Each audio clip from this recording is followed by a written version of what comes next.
चले, यहाँ तक हम लोग देख चुके थे। इलेक्ट्रोमेरिक इफेक्ट देखे थे ना पिछले क्लास में, ये देख लिए थे हम लोगों ने, बता रहा था कि इसमें क्या होता है, प्लस इफेक्ट क्या होगा, माइनस इफेक्ट क्या होगा। तो हम जानते हैं जो पहले यानी कि कैटायन पहले जुटेगा, कैटायन जहाँ पे जुटेगा उसको बोलते हैं क्या, प्लस ही, और एनायन जहाँ पे जुटेगा उसको बोलते हैं माइनस ही। दैट्स ऑल, ठीक है। ये बहुत ज़्यादा इंपॉर्टेंट नहीं होता है और रिएजेंट के ऊपर डिपेंड करता है। रिएजेंट जब तक आएगा तभी ये इफेक्ट शो करेगा, रिएजेंट खत्म हो जाएगा तो ये इफेक्ट वैनिश्ड हो जाएगा, ठीक है। ओके सी, अब देखते हैं एप्लीकेशन ऑफ इलेक्ट्रॉनिक इफेक्ट। ये इलेक्ट्रॉनिक इफेक्ट का मतलब क्या होता है, इलेक्ट्रॉन्स के वजह से, इलेक्ट्रॉन्स के वजह से क्या क्या इफेक्ट शो करता है, that is called the electronic effect. और उसी के बारे में पढ़ भी रहे हैं, क्योंकि जो हमने क्या क्या पढ़ा, हमने पढ़ा plus I effect, minus I effect, plus H C, minus H C, plus M, minus M, इन सारी चीज़ों को पढ़ा, ठीक है। तो इन सब चीज़ों में क्या हो रहा था, इलेक्ट्रॉन का डीलोकलाइजेशन होता है। इलेक्ट्रॉन क्या हो रहा था, कभी यहाँ पे था तो यहाँ से टूट के यहाँ आ रहा है, कभी इलेक्ट्रॉन यहाँ आया तो यहाँ से उठ के यहाँ जा रहा है, कभी क्या हो रहा था जो इसके लिए पेयर ऑफ द इलेक्ट्रॉन था, इसे घिसक करके यहाँ पे जा रहा है, ऐसे जा रहा था, ठीक है। तो ये वाला सिचुएशन आता है, ठीक है। अब देखिए यहाँ पे जब ये इलेक्ट्रॉनिक इफेक्ट, अब एक चीज़ बता रहा हूँ मैं आपको, इलेक्ट्रॉनिक इफेक्ट के केस में दो चीज़ें होता है, एक होता है डाइपोल मोमेंट, एक होता है बॉन्ड मोमेंट। तो देखिए किसी भी मॉलिक्यूल के अंदर जितने भी बॉन्ड मोमेंट होते हैं, इट्स ए बॉन्ड मोमेंट, इसे बोर मैग्नेट्रोन नहीं बोलेंगे, दैट बॉन्ड मोमेंट, जितने भी बॉन्ड मोमेंट होते हैं सबको जोड़ दीजिए, सबको जोड़ दें, मैंने एडिटिव प्रॉपर्टी, सबको जोड़ करके अब फाइनल जो रिजल्टेंट आता है that is called the dipole moment, ठीक है।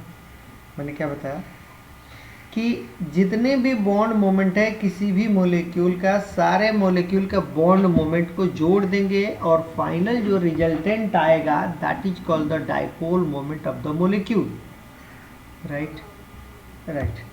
अब देखिए यहाँ पे सबसे पहली बात है, अगर ये मॉलिक्यूल है, बॉन्ड मोमेंट कहते हैं किसको, तो इन दो के बीच में जो डिफरेंस होता है या इन दोनों के बीच में जो इलेक्ट्रॉन का शिफ्टिंग होता है that is called the bond moment. लेकिन पूरे इंटायर मॉलिक्यूल के बीच में जो रिजल्टेंट आता है that is the dipole moment. तो मैंने क्या बताया, बॉन्ड मोमेंट बोले तो हर एक इंडिविजुअल बॉन्ड के बीच में जो हमारे पास अट्रैक्शन होता है या फिर ये इलेक्ट्रॉन का शिफ्टिंग होता है that is called the bond moment, right.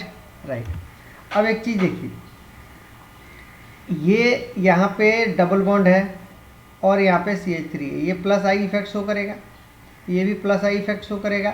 ये हाइड्रोजन काफ़ी नेग्लेजेबल होता है, तो इसके लिए हम नेग्लेक्ट करके चलते हैं, क्योंकि ये हाइड्रोजन का और कार्बन का लगभग इलेक्ट्रोनेगेटिविटी सेम होती है। इसीलिए अल्केन जो बात करते हैं these are the non polar होता है, अल्केन कोई भी चीज़ें होता है नॉन पोलर होगा, ठीक है।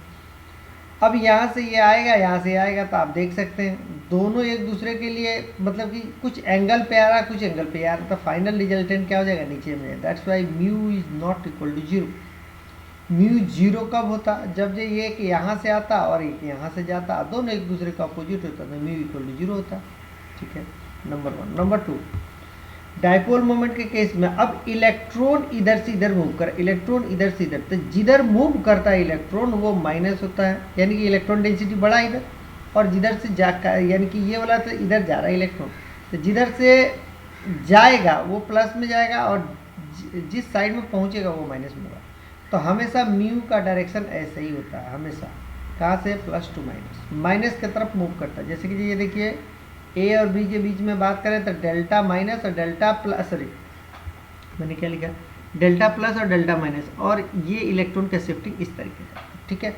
एक्चुअल में इलेक्ट्रॉन का शिफ्टिंग हुआ तब, नहीं तो आप सोचेंगे क्या इलेक्ट्रॉन का शिफ्टिंग होगा, ये इलेक्ट्रॉन निगेटिव, ये निगेटिव में रिपल्सन हो जाएगा, नहीं, ऐसा नहीं है। ये आया ही है, शिफ्टिंग किया इलेक्ट्रॉन का, तभी ये निगेटिव चार्ज डेवलप हुआ, that is the dipole moment. अब म्यू इज इक्वल टू क्या होता है, Q इंटू डी, और इसका यूनिट होता है क्या, dy।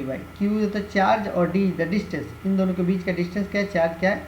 हालांकि इसके लिए हम लोगों ने क्लासिफिकेशन ऑफ पीरियोडिक टेबल में पढ़ चुके हैं, हम लोग को कैलकुलेशन यहाँ बात नहीं करनी, हम लोगों को यहाँ पे क्वालिटेटिव बतानी है, क्वांटिटेटिव नहीं बताना है। यानी कि डाइपोल मोमेंट की क्वालिटेटिव इन द सेंस कि डायरेक्शन क्या है, फाइनल रिजल्टेंट क्या है, म्यू इक्वल टू 0 है या नहीं है, दैट्स ऑल। इसी के लिए हम लोग को ऑर्गेनिक में पढ़ना होता है। इनऑर्गेनिक में उसके लिए हमको क्वांटिटेटिव यानी कि उसकी मैग्नीट्यूड क्या होगी उसके लिए कैलकुलेट करना पड़ता है, ठीक है।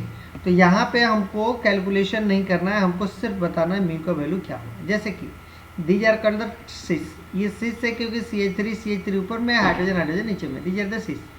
लेकिन ये है ट्रांस। अब देखिए ये ट्रांस है, ट्रांस के केस में ये नीचे में आ रहा है, ये ऊपर में जा रहा है। इसके लिए आप जब देखेंगे तो फाइनल रिजल्टेंट क्या हो जाएगा, 0।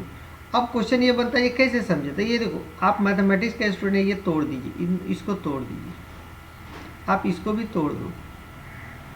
आप देखिएगा ये वाला ऊपर जाएगा, ये वाला इधर जाएगा, ये वाला इधर जाएगा, ये वाला इधर जाएगा, सब के सब क्या हो जाएगा, फाइनल रिजल्टेंट विल बी क्या हो जाएगा, 0। यस सर नो, हाँ या ना, हाँ या ना साहब, समझ में आ रहा है कि नहीं आ रहा है, एक बार हाँ या ना बोलो।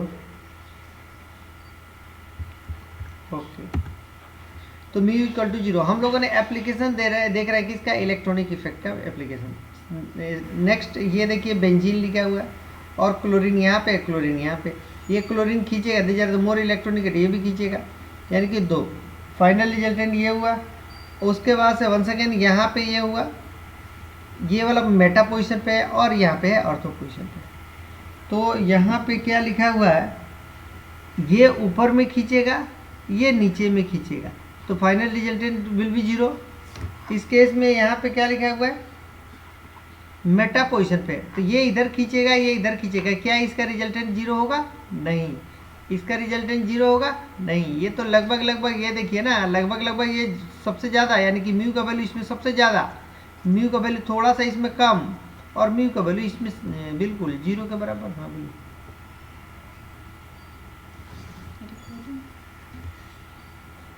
तो म्यू का वैल्यू क्या हो जाएगा यहाँ पे, 0, ठीक है। ओके, सेम एज इसके, इसके लिए बात करें, अब देखिए ये CH3 है, या प्लस हो जाएगा, ये पुश करेगा प्लस आई, और यहाँ से माइनस आई, यानी कि ये खींचने वाला टेंडेंसी।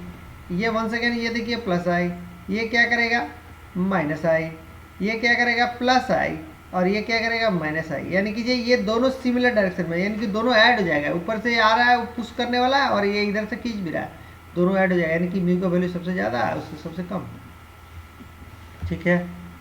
जैसा नो, दिस वन इधर सबसे ज़्यादा है, उससे कम, उससे कम, ठीक है। ओके, अब देखिए यहाँ पे एक Z है, Z कोई एक ग्रुप है, कुछ चीज़ें याद रखना पड़ेगा। Z एक ग्रुप है, आपको ये नहीं पता है कि Z क्या है, तो म्यू का वैल्यू 0 कब होगा, जब Z इज द मोनोएटॉमिक, एक ही एटम हो, यहाँ पे हाइड्रोजन हो, CH3 हो, कुछ भी ऐसा हो, मैंने कि एक ही सिंगल एटम कोई रख ले, कोई भी एटम रख दे मोनोएटॉमिक, या फिर Z जो हो लीनियर हो, जैसे ये है, ये लीनियर है, तो इस तरीके से अगर जुटेगा तो Z या तो लीनियर होगा या तो मोनोएटॉमिक होगा, तो म्यू का वैल्यू 0। फ्लोरीन है, क्लोरीन है, साइनाइड है, ये देखिए यहाँ पे क्या मैंने इथीन है, सॉरी इथाइन है, C के बीच में है, तो ये सब के सब लीनियर है। यहाँ पे सब के केस में म्यू का वैल्यू 0 होगा। लेकिन यहाँ पे देखिए ये वाला सिचुएशन में अभी CH3COOH, CH3COOH, राइट नाउ इसके लिए भी जब बॉन्ड ओपन करेंगे तो यहाँ पे देखिए रेजोनेंस होगा, तो -1/2 -1/2 -1/2 -1/2 बिल्कुल इक्वल है, यानी कि ऊपर वाला पोर्शन नीचे वाला पोर्शन इक्वल है, दैट्स वाई इक्वल टू 0, ठीक है। लेकिन ये वाला जो वैल्यू होता है H अगर यहाँ लगा देते हैं तो ये नॉट इक्वल टू 0। ऐसा क्यों हुआ नॉट इक्वल टू 0? बिकॉज इसके लिए नॉट इक्वल टू 0 होने का क्या कारण है, आप क्या करेंगे, C डबल बॉन्ड OH ऐसा ही कर देंगे, आप ऐसे कर देंगे ना, और इस केस में यहाँ पे एक और ये बेंजीन लगा देंगे, और यहाँ पे क्या होता है, C डबल बॉन्ड O और OH, ठीक है। अब डिपेंड करता है ये OH किधर है, ये OH है, यानी कि O किधर है, H किधर है, O किधर है, H किधर। अभी राइट नाउ देखिए O दोनों साइड में लेफ्ट में है, दोनों लेफ्ट है, और OH इधर राइट में है, तो इसका रिजल्टेंट कुछ इधर हो सकता है। अगर यही अपोजिट में होता, जैसे कि ये होता, और यहाँ बेंजीन रख दिए, और यहाँ पे C डबल बॉन्ड O और दिस इज द OH, और C डबल बॉन्ड O और OH, ये देखिए OH यहाँ पे OH यहाँ पे, दोनों एक दूसरे का अपोजिट होता तो हमारे पास क्या जो होता है म्यू इक्वल टू 0। एक कंडीशन ये होगा, एक कंडीशन ये होगा, तो फाइनल रिजल्टेंट आपका आएगा म्यू नॉट इक्वल टू 0, क्योंकि जो इस केस में तो 0 नहीं हो रहा ना, कुछ तो परसेंटेज ये भी बन के रहेगा, कुछ परसेंटेज ये भी बन के रहेगा। जब ये रहेगा तो इसके लिए तो म्यू का वैल्यू 0 होगा, लेकिन इसके लिए तो म्यू नॉट इक्वल टू 0 होगा। दैट्स वाई यहाँ पे आप लिखते हैं क्या, mu not equal to 0। Same as OH के केस में है, OH के केस में एक सिंगल ग्रुप नहीं है, mu is not equal to 0, इसीलिए क्योंकि आप यहाँ देखिए O है H है, O है H है, OH है OH है, मैंने कि H और H दोनों सेम साइड, H और H दोनों अपोजिट साइड में, तो इसके लिए म्यू का वैल्यू 0, इसके लिए म्यू नॉट इक्वल टू 0। तो यहाँ पे क्या नेट वैल्यू म्यू का वैल्यू क्या हो जाएगा, net not equal to 0। Yes sir no, हाँ या ना? अभी तक समझ में आया कि नहीं आया? सृजन ओके। नेक्स्ट बात करते हैं बॉन्ड लेंथ। अब क्वेश्चन बनता है जो बॉन्ड लेंथ का क्या सीन है, बॉन्ड लेंथ क्यों आता है, बॉन्ड लेंथ किस लिए हम बोलते हैं। तो एक चीज़ देखिए, हम लोगों ने एक बात किया था, क्या बात किया था, जब भी रेजोनेंस में पार्टिसिपेट करता था डबल बॉन्ड सिंगल बॉन्ड, ऐसे जैसे लाइक दैट है, देखिए double bond single bond double bond single bond, ऐसा होता था, double bond single bond double bond. अगर ये रेजोनेंस करेगा तो ये यहाँ आ जाएगा और ये नेगेटिव यहाँ आ जाएगा, यानी कि ये क्या बन जाएगा, this double bond C and this is minus and this plus. ये सर ये क्या हो रहा है, ये जो ये सिंगल बॉन्ड है इसको डबल बॉन्ड में कन्वर्ट होना पड़ता है। तो जो इसका नॉर्मल जो लेंथ होता है इस सिंगल बॉन्ड का, वो नॉर्मल लेंथ से थोड़ा छोटा होगा ताकि जो वो डबल बॉन्ड में कन्वर्ट हो सके। राइट, मैंने क्या बताया, जो नॉर्मल नॉर्मल जो सिंगल बॉन्ड होता है, यानी कि यूं कहे जो एक्सपेक्टेड सिंगल बॉन्ड का जो लेंथ होता है उससे थोड़ा छोटा होता है, क्योंकि इसको डबल बॉन्ड में कन्वर्ट होना पड़ता है। तो इसलिए हम कहते हैं, और वही बॉन्ड छोटा होता है जो बॉन्ड रेजोनेंस में पार्टिसिपेट करता है। राइट। अब देखिए ये डबल बॉन्ड है, ये डबल बॉन्ड का जो नॉर्मल लेंथ होता है, उस नॉर्मल लेंथ से इसको थोड़ा सा बड़ा होना पड़ेगा। जो एक्सपेक्टेड डबल बॉन्ड का होना चाहिए उससे थोड़ा सा लिटिल बिट बड़ा होना पड़ेगा, क्योंकि ये हमारे पास ये सिंगल बॉन्ड में कन्वर्ट होना पड़ेगा इसको।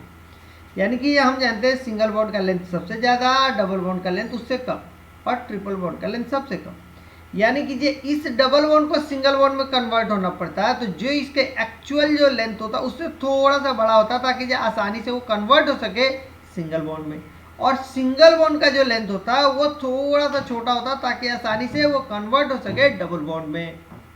यस और नो, यही बात है यहाँ लिखा हुआ बॉन्ड लेंथ के बारे में।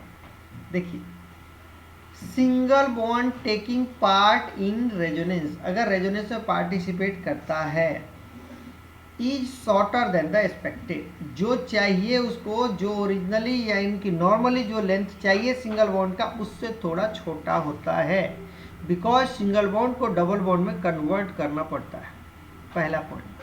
दूसरा point, A double bond taking part in resonance is longer than the expected, यानी कि ये जो हमको डबल बॉन्ड का एक्सपेक्टेशन है उससे थोड़ा बड़ा होना चाहिए डबल बॉन्ड का लेंथ, बिकॉज ऑफ दैट, क्योंकि उसको डबल बॉन्ड को सिंगल बॉन्ड में कन्वर्ट होना पड़ता है।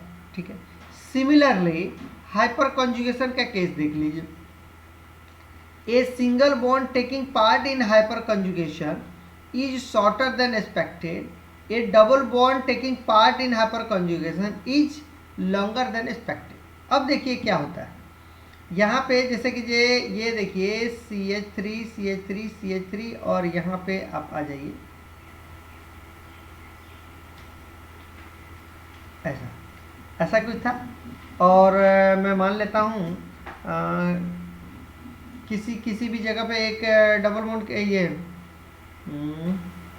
ऐसे न करता हूँ, ऐसे करो, ये देखिए HCH2+, ऐसा तो कर ही सकते हैं, इसी को समझिए। अब देखिए सी हियर, हाइपर कॉन्जुगेशन इसमें होगा पॉजिटिव की वजह से, ये वाला यहाँ आएगा, डबल बॉन्ड बनाएगा, ये वाला डबल बॉन्ड बनाएगा तो ये क्या हो जाएगा, नो बॉन्ड रेजोनेंस, ये टूट जाएगा। जैसा नो बोलिए, ये टूटेगा नहीं टूटेगा, हाँ या ना बोलो। हाइपर कॉन्जुगेशन बनाएगा तो ये टूटेगा नहीं टूटेगा, टूटेगा। जब ये टूटेगा तो ये सिंगल बॉन्ड है, ये सिंगल बॉन्ड टूटेगा, टूट करके यहाँ पे आकर के डबल बॉन्ड में कन्वर्ट हो, ये टूट जाएगा। तो हमने एक बार बताया था आपको जो इसका जो लेंथ होता है, एक्चुअल जो लेंथ होता है, उस लेंथ के बाद से ये क्या करता है जी, ये भागना शुरू करता है। जैसे ये टूटेगा ना तो हाइड्रोजन प्लस ऐसे ही खड़ा हुआ है, ऐसे ही पड़ा हुआ है, तो ये डबल बॉन्ड CH2 बन गया। अब ये भागना शुरू करता है, यानी कि टेंस टू मूव जब करता है तो वंस अगेन ये क्या करता है, इससे कनेक्ट हो जाता है और इसको तोड़ देता है। ठीक है, अब देखिए इसी के वजह से ये क्या बोलता है जी, ये मतलब टेंस टू मूव की बात करते हैं। जैसे कि ये अगर ये मूव करना शुरू करता है तभी ये जाके पकड़ लेता है, जिसके वजह से इसका जो नॉर्मल जो लेंथ होता है उससे छोटा लेंथ यहाँ बनता है, ताकि जी ये थोड़ा सा लिटिल बिट बढ़ जाता है, जो नॉर्मल लेंथ होता है वहां तक पहुंच जाता है। लेकिन जब ये हाइपर कॉन्जुगेशन में पार्टिसिपेट करता है तो इसकी लेंथ छोटी होती है, लेकिन जैसे ये जुटेगा, यानी कि जो नॉर्मल लेंथ पहले जो पार्टिसिपेट किया है अगर हाइपर कॉन्जुगेशन में, ये हाइपर कॉन्जुगेशन में, तो इसकी लेंथ छोटी होगी। लेकिन जैसे ये टेंस टू मूव होगा, जब ये कनेक्टेड कर माने कि इसको जोड़ने के लिए जाएगा तो थोड़ा सा उसका लेंथ बढ़ जाता है। ठीक है, तो वो मैं बताता हूँ नोट करके, लेकिन यही चीज़ें लिखा हुआ, single bond taking part in hyper conjugation is shorter than expected and double bond shorter than expected. यानी कि ये वाला और ये वाला बिल्कुल सिमिलर एज इट इज लिखा हूँ, इसमें कोई डिफरेंस नहीं है। लेकिन एक चीज मैंने बताया, जो हाइपर कंजुगेशन के केस में जो हाइड्रोजन मूव करने लगता है, जिसके वजह से डबल बॉन्ड थोड़ा सा बढ़ जाता है, इसी के वजह से इसको छोटा करके वहां बनता है बॉन्ड। ये नोट में देखिए यहाँ पे क्या लिखा हुआ है, the CH bond participating in hyper conjugation is longer than the normal CH bond. यानी कि क्या बोलता है, जो क्या होता है, the CH bond participating in hyper conjugation is longer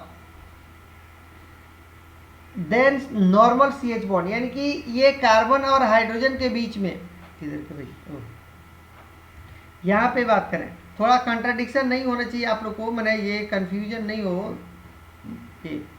ये बोलता है हाइड्रोजन बॉन्ड, ये CH बॉन्ड जो बनता है ना, जब ये हाइपर कंजुगेशन में पार्टिसिपेट करता है CH बॉन्ड के लिए, तो जो नॉर्मल जो लेंथ होता है ना उससे बड़ा हो जाता है। कब, जब ये हाइपर कंजुगेशन में पार्टिसिपेट करना शुरू करता है, उसके बाद से ये एक बार टूटा, फिर जोड़ेंगे, पकड़ेंगे इसको, तो इसकी लेंथ थोड़ी बढ़ जाएगी। इसीलिए स्टार्टिंग में ही ये लेंथ थोड़ा छोटा रहता है, ताकि ये हाइपर कंजुगेशन में आसानी से कर सके। क्योंकि ये टेंस टू मूव करता है तब इसका लेंथ बढ़ता है। ये थोड़ा सा अंदर के मैंने थोड़ा सा ज़्यादा ये हो जाएगा, आप मैंने इतना ध्यान रखना है, आप कंफ्यूज नहीं करना, सारा चीज़ इसी पे बनेगा। सिंगल बॉन्ड जो होता है शॉर्टर होता है एक्सपेक्टेड से, और डबल बॉन्ड जो होता है लॉन्गर होता है एक्सपेक्टेड से, दैट्स ऑल। ये चीज़ें जो लिखा हुआ है, CH बॉन्ड, C और H के बीच में बॉन्ड जो होता है थोड़ा लेंथ बड़ा होता है हाइपर कॉन्जुगेशन एंड नॉर्मल क्या CH बॉन्ड लेंथ की वजह से। ठीक है, आइए यहाँ पे इसका क्या इस्तेमाल है, ये क्यों समझे, ये बॉन्ड लेंथ के बारे में क्यों समझे, क्योंकि ये हमको ऑर्डर बोलता है, बॉन्ड लेंथ का ऑर्डर निकालने के लिए देता है। जैसे कि ये देखिए क्वेश्चन ये है, यहाँ पे ये क्वेश्चन दिया हुआ है, और this the first one, this the second one, this the third one. बोलता है क्या जी, आप ये बताओ जो बॉन्ड लेंथ किसका बड़ा होगा किसका छोटा होगा, क्या बताइएगा, और किसके बीच में, C और O के बीच के लिए बताना है। C और O के बीच का बॉन्ड लेंथ किसका बड़ा किसका छोटा, ये क्वेश्चन में आता है। तो आप कैसे करेंगे, यहाँ पे देखिए लोन पेयर है, कोई फर्क नहीं पड़ता, ये सिंगल बॉन्ड है, ये रेजोनेंस में पार्टिसिपेट नहीं करता, हाइपर कंजुगेशन में पार्टिसिपेट नहीं, कुछ भी नहीं है, तो ये प्योर सिंगल बॉन्ड है। लेकिन ये वाला देखिए, ये यहाँ पे आ जाएगा, ये यहाँ पे आ जाएगा, ऐसे होगा। जब ये सिचुएशन, ये देखिए यहाँ बने तो ये बन गया, यानी कि C और O के बीच में एक बार डबल बॉन्ड कैरेक्टर शो किया नहीं किया, यहाँ सिंगल बॉन्ड यहाँ double bond, that's why PDCH, partial double bond character यहाँ डेवलप हो गया। वन सेकेंड यहाँ पे देखिए, ये यहाँ पे आएगा, ये यहाँ पे चला जाएगा, वन सेकेंड यहाँ पे भी PDCH। ठीक है, ठीक है, तो ये तो सबसे छोटा, और ये दोनों के लिए अब लेंथ की बात कर रहे हैं, जो कौन ज़्यादा होगा कौन कम होगा, तो इसके लिए हमको निकालना पड़ेगा। तो क्या निकालेंगे जी, जिसकी जितनी ज़्यादा रेजोनेटिंग स्ट्रक्चर होगा उसकी उतनी लेंथ कम होती है। मैंने फिर से बताऊँ, अब देखिए यहाँ पे इसकी रेजोनेटिंग स्ट्रक्चर कितने, 2, इसकी रेजोनेटिंग स्ट्रक्चर यहाँ पे आएगा, यहाँ पे आएगा, फिर यहाँ निगेटिव आ जाएगा, फिर ये निगेटिव जब आएगा तो ये यहाँ बॉन्ड बनेगा, फिर यहाँ निगेटिव आ जाएगा, फिर ये निगेटिव क्या करेगा, यहाँ पे आ जाएगा, फिर यहाँ पे हो जाएगा, इस तरीके से। तो यहाँ पे देख सकते हैं ये निगेटिव यहाँ पे आया, एक बार यहाँ पे आया, एक बार यहाँ पे आएगा, ठीक है। ओवरऑल मिला करके आपके पास टोटल रेजोनेटिंग स्ट्रक्चर की बात करें तो कितने, हाउ मेनी रेजोनेटिंग स्ट्रक्चर, 5। लेकिन इस 5 में ये जो 3 जो है, 3 में देखिए ये घूम रहा है ऐसे, तीनों के केस में ये घूम रहा है, निगेटिव घूम रहा है यहाँ पे, और ये 3 में डबल बॉन्ड कैरेक्टर यहाँ शो कर रहा है, यहाँ डबल बॉन्ड कैरेक्टर, यहाँ पे सिंगल सिंगल बॉन्ड है और यहाँ सिंगल सिंगल बॉन्ड है। आपको क्वेश्चन में पूछा क्या है, सिर्फ क्वेश्चन में पूछा है सी और ओ के बीच का बॉन्ड लेंथ का क्या होगा, इसके बारे में पूछा है, ठीक है। तो सी और एच के बीच में बॉन्ड लेंथ बोला है जो धीरे ये, तो आप देख सकते हैं इसमें 5 रेजोनेटिंग स्ट्रक्चर है, 5 रेजोनेटिंग स्ट्रक्चर है, जिसके वजह से क्या कह सकते हैं, बॉन्ड लेंथ छोटा होगा, उससे बड़ा होगा, और ये प्योर सिंगल बॉन्ड है तो ये सबसे बड़ा होगा, ठीक है। समझ में आया क्या सुप्रियो, समझ में आया क्या सुप्रियो, समझ में आया क्या है? ओके, अब आपको बताना है यहाँ पे देखिए, ये देखिए ये क्वेश्चन दिया है P, Q और R, बोला है जो आप इस तीनों के केस में बताओ जो P, Q, R का बॉन्ड लेंथ किसका ज़्यादा किसका कम। तो क्या बताइएगा अविनाश, कैसे बताइए, क्या बताइएगा इसके लिए, इसकी बॉन्ड लेंथ ज़्यादा है कम है, क्यों? P का जब सबसे ज़्यादा क्यों होगा? ओके गुड, हाँ यस यस, देन क्यों का क्यों?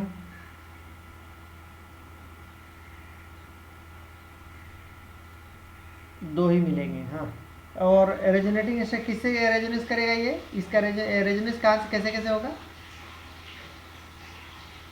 हाँ yes, good good good good, ये लोन पेयर आएगा, ये निगेटिव जाएगा ऐसे, हाँ देन सेम है जैसे ही हो जाएगा, यहाँ पे भी हो जाएगा, ठीक है। ओके गुड, तो ये 2 ये 5 है, ये 2 है, और इसके लिए बिल्कुल ये है, तो ये देखिए P, Q और R, ठीक है ठीक है। नेक्स्ट बात करेंगे हम, यहाँ पे देखिए इस केस के लिए बात करेंगे, तो वंस अगेन यहाँ पे जब आएगा तो ये क्वेश्चन में पूछता है क्या जी, ये बताइए जी इसके लिए कार्बन और नाइट्रोजन के बीच का बॉन्ड लेंथ क्या होगा, कार्बन और नाइट्रोजन के बीच का बॉन्ड लेंथ क्या होगा। तो सबके लिए देख लीजिए, ये सब के सब ये रेजोनेंस करना है, तो 5 रेजोनेटिंग स्ट्रक्चर मिलेगा। ये वाला केस में क्या कोई रेजोनेंस करेगा क्या, ये साइक्लोहेक्सेन है, ये करेगा क्या प्रांजीत, ये रेजोनेंस करेगा क्या प्रांजीत, ये रेजोनेंस करेगा क्या, नहीं करेगा, गुड। ये वाला रेजोनेंस करेगा क्या प्रांजीत, यस, ये यहाँ तक करेगा, यहाँ तक करेगा। ये वाला रेजोनेंस करेगा, ये देखिए यहाँ तक करेगा। ये वाला रेजोनेंस करेगा क्या,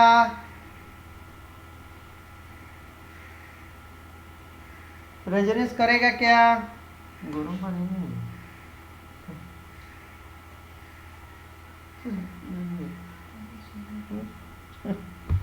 ओके, इस केस में क्या मिले मेरे को,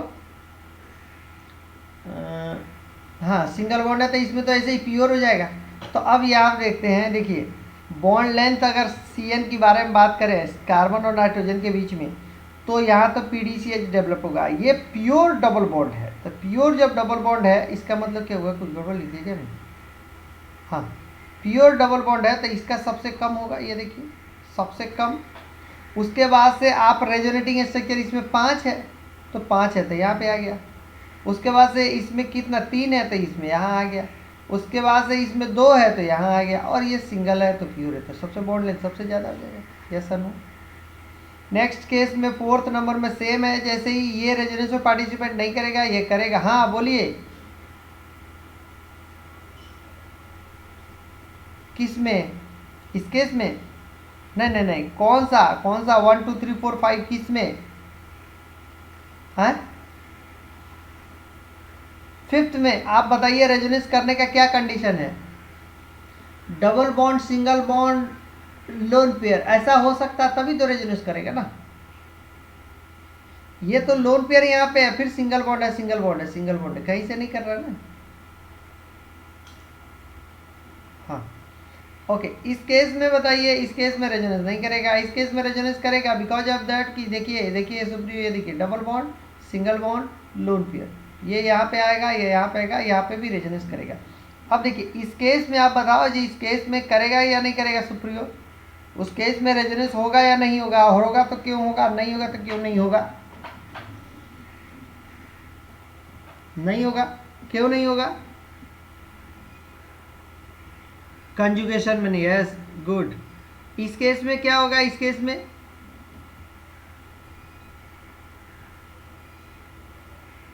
केस में रेजोनेंस होगा या नहीं होगा? नहीं होगा, क्योंकि जी ये ट्रिपल बॉन्ड है, ठीक है, तो ट्रिपल बॉन्ड, हमको ट्रिपल बॉन्ड से मतलब नहीं है, डबल बॉन्ड से मतलब है, लेकिन सिंगल बॉन्ड और लोन पेयर होता तो काम हो जाता। ट्रिपल बॉन्ड होता है, सिंगल बॉन्ड और लोन पेयर होगा तो भी काम हो जाएगा। क्यों? क्योंकि ये एक पाई जो होता पार्टिसिपेट नहीं करता, ये पाई पार्टिसिपेट कर लेता, बात खत्म। ऐसे होता है, ऐसे टूट जाता है, ठीक है, ये से ठीक है ओके। तो यहाँ पे देख सकते हैं, this the first one, very it, this the first one, this the second one, third one and fourth one, ठीक है। ये ट्रिपल बॉन्ड है, डबल बॉन्ड है, और ये PDCH है, ठीक है, ठीक है। अब बात करते हैं एरोमेटिसिटी की। एक सेकंड की पानी गर्म है, हाँ हल्का इसमें तो क्या दे, थोड़ा सा ये नहीं, ये नहीं है,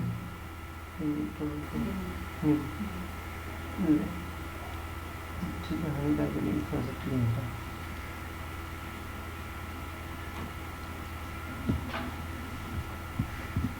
हेलो, चलिए अब देखते हैं थोड़ा सा एरोमेटिसिटी के बारे में। एरोमेटिसिटी क्या है, यहाँ पे देखिए, एरोमेटिसिटी के बारे में बात करें, सबसे पहली बात देते हैं, एरोमेटिक कंपाउंड उसको बोलते हैं जब जे यहाँ पे पूरी तरीके से चार्ज सिमिलर हो जाए। कुछ भी रख दीजिए, कुछ भी रख दीजिए, 1/6 रख दीजिए, 1/6 कुछ भी रख दीजिए, लेकिन होना चाहिए एवरीवेयर सेम, सेम होना चाहिए, एवरीवेयर सेम होना चाहिए, ठीक है। तो इसको बोलते हैं एरोमेटिक कंपाउंड। लेकिन हम लोग कहाँ कहाँ चार्ज इस तरीके से हाइब्रिडाइज ऑर्बिटल बनाते जाएंगे और उसको करते जाएंगे तो बहुत ज़्यादा टाइम लग जाएगा। तो उसके लिए कुछ कंडीशंस होते हैं। कंडीशन नंबर 1 देखिए, कंडीशन क्या होता है, साइक्लिक होना चाहिए और साइक्लिक के साथ प्लेनर भी होना चाहिए। एक चीज़ मैं आपको बता दूं, जो साइक्लिक है तो उसके लिए आपको सोचना नहीं है, अगर वो एरोमेटिक का पाई इलेक्ट्रॉन का कंडीशन फुलफिल करता है तो वो क्या करता है, ऑटोमेटिक अपना प्लेनरिटी को मेंटेन कर लेता है। मैंने क्या बताया, मैंने बताया कि अगर कोई कंपाउंड साइक्लिक है और वो आपको दिख नहीं रहा है जो प्लेनर है या नॉन प्लेनर है, तो उसके लिए टेंशन नहीं लेना है, क्योंकि साइक्लिक है तो प्लेनरिटी को मेंटेन कर लेता है। एरोमेटिसिटी को बनाने के लिए मेंटेन, अगर एरोमेटिसिटी का कंडीशन फुलफिल है तो कंपाउंड अपना प्लेनरिटी को मेंटेन कर लेता है जनरली। एक एक्सेप्शन है जो हम आगे बताएंगे, आज ही की क्लास में हम बताएंगे आगे, एक एक्सेप्शन है, लेकिन बाकी कहीं पे भी आपको प्लेनरिटी की चिंता नहीं करना। अगर वो साइक्लिक है और सारे कंडीशन फुलफिल्ड हैं तो वो एरोमेटिक कंपाउंड है। यस और नो? सिरजान, सिरजान क्या बोला? नहीं नहीं, मैंने क्या बोला?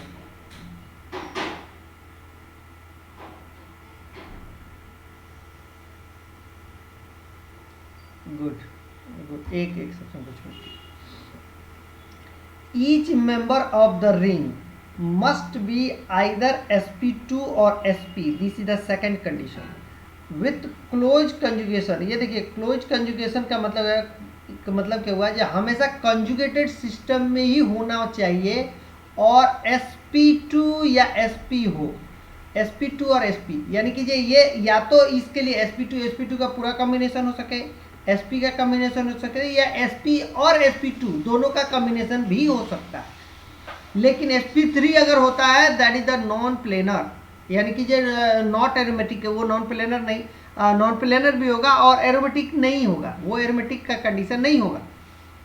थर्ड नंबर कंडीशन में कहता है total number of pi electron that is equal to 4n+2। n हम अपने आप से रखते हैं 1 2 3 रैंडम, दी जाता है हीट एंड ट्रायल मेथड।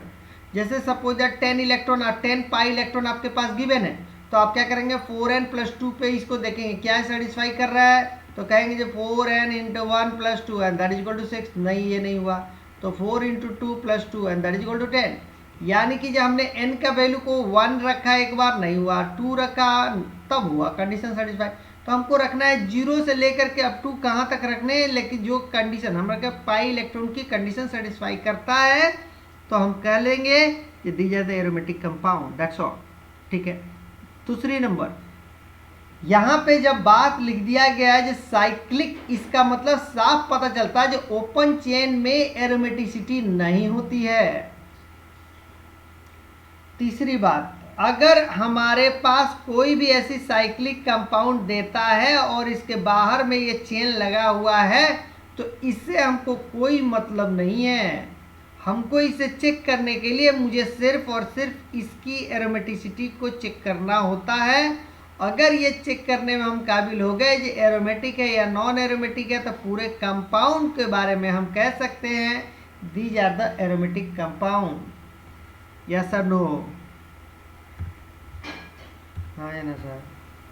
चलो, इसी को बोलते हैं, ये जो 4n + 2 रूल जो होता है these are called the Huckel's rule. इसको बोलते हैं हम लोग क्या, हक्कल्स रूल। ठीक है, ओके। हक्कल साइंटिस्ट का नाम, उन्होंने ये बताया था रूल्स के बारे में।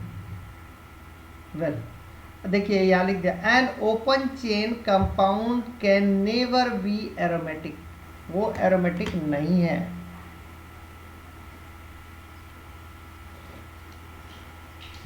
नेक्स्ट, इसके बारे में देख लीजिए कितने नंबर ऑफ इलेक्ट्रॉन है, पाई इलेक्ट्रॉन। तो अच्छा एक चीज और बताना था, अगर ये निगेटिव दिया होगा किसी भी कंपाउंड के ऊपर तो ये क्या ये पाई इलेक्ट्रॉन है या नहीं है, तो आप रेजोनेंस अगर हो रहा होगा तो that is the pi electron. अगर लोन पेयर है और वो रेजोनेंस में पार्टिसिपेट कर रहा है that is the pi electron. ठीक है, तो आपको समझना पड़ेगा जो पाई इलेक्ट्रॉन कौन से हैं और कितने पाई इलेक्ट्रॉन हैं। जैसे कि यहाँ पे 1 2 3 टोटल 3 पाई इलेक्ट्रॉन, तो टोटल 3 पाई बॉन्ड है तो टोटल 6 पाई इलेक्ट्रॉन है। 6 पाई इलेक्ट्रॉन मतलब क्या, 4n + 2 and that is equal to 4 × 1 + 2 and that is equal to 6। यानी कि condition satisfy, planarity satisfy, sp2 sp2 sp2 sp2 sp2 sp2 satisfied. यानी कि तीनों के तीनों कंडीशन सेटिस्फाइड कर गया, that is the aromatic compound. ठीक है, ठीक है। अब देखते हैं एरोमेटिक कंपाउंड दो टाइप के होते हैं, एक होता है बेंजीनोइड कंपाउंड, एक होता है नॉन बेंजीनोइड कंपाउंड। हालांकि हम लोगों ने केवल वो बात करके छोड़ नहीं देंगे, बहुत सारे एग्जांपल करेंगे, बट मैं यहाँ पे अभी आपको बता देता हूँ।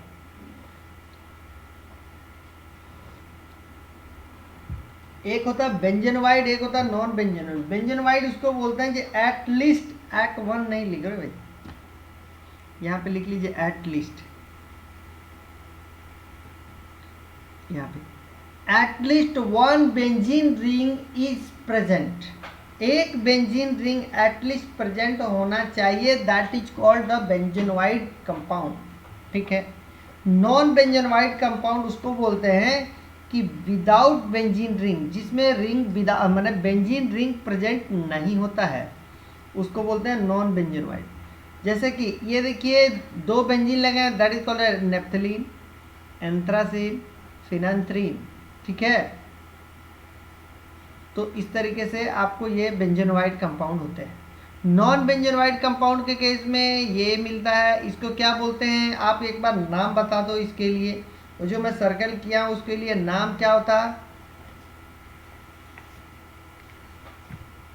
बोलिएगा, इसका नाम बता दो भाई, इसका नाम बता दीजिए, फिर मैं बता देता हूँ उसका नाम, इसका नाम बता दो।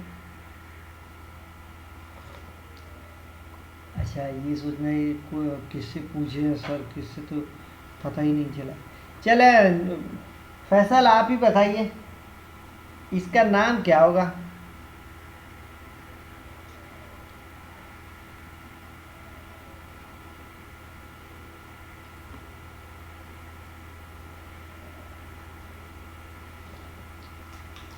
अच्छा नहीं पता, एक चीज़ और, इसका तो नाम बता सकते हैं शायद, हमको लगता है।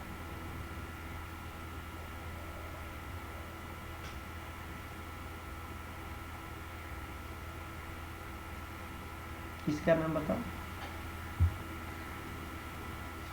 हाँ आए, क्या बात है। हाँ आप ही को बताना है, खूब मजा लेता है। प्रोपेन नहीं, अगर ये प्रोपेन है तो ये क्या है?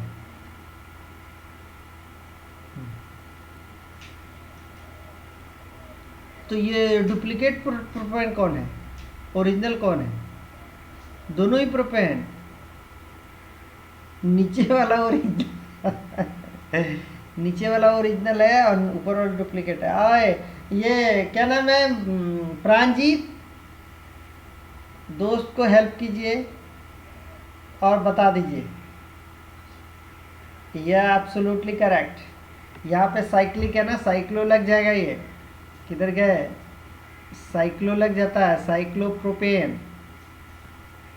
इस केस में क्या बोलेंगे, एन प्रोपेन भी बोल सकते हैं या प्रोपेन बोल सकते हैं। अब ये अविनाश, इसका नाम क्या होगा?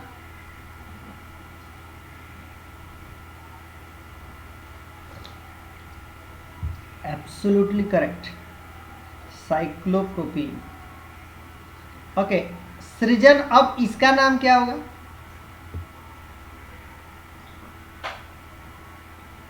ये मैंने जो सर्कल किया,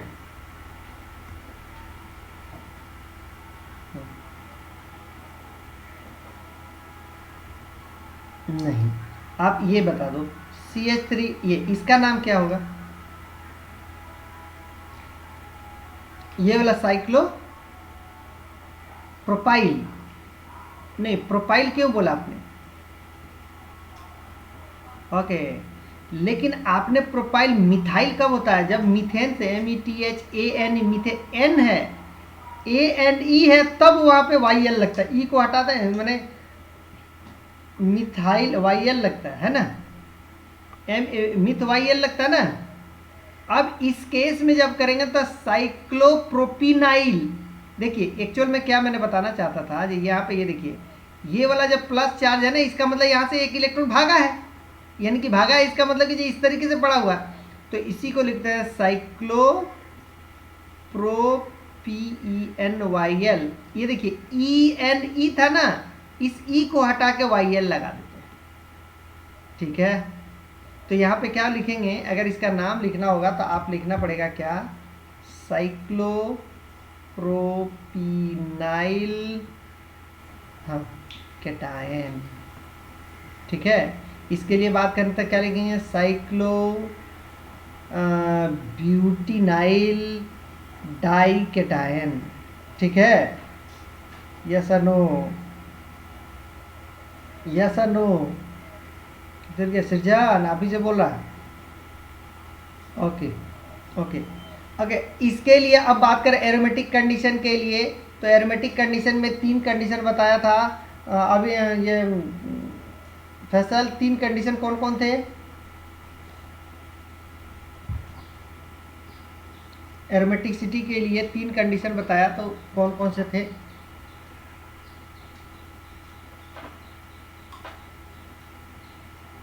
तू सो रहा है क्या? तो अरे मैंने क्या बोला, एरोमेटिसिटी के लिए कंडीशन 3 बताया था मैंने। अभी मैं बताऊंगा तो कहीं हाँ हाँ हाँ ध्यान आ गया। 3 कंडीशन बताया था आपको, और ये 3 कंडीशन यही है।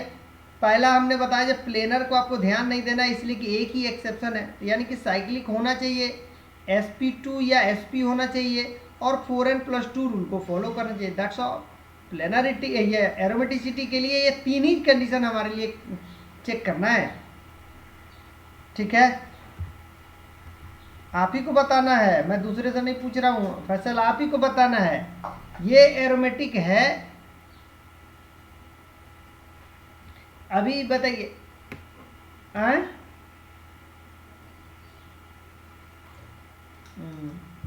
ओके ओके, हाँ वो वही कंडीशन है।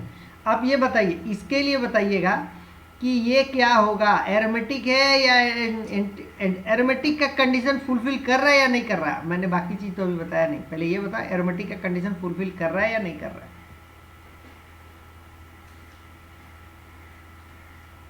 कैसे 4n+2 तो आपने तो लास्ट में चला गया। 4n+2 तो मैं बता रहा हूं ना कैसे कर रहा है। पहले बताया साइक्लिक है क्या, गुड, साइक्लिक है।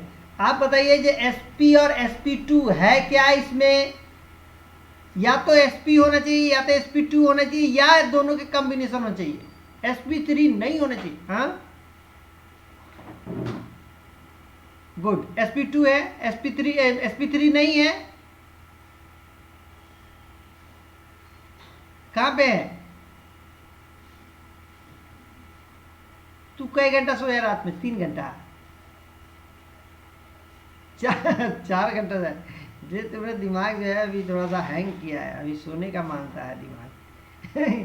किधर से आपने कह दिया sp3, ये sp3 है,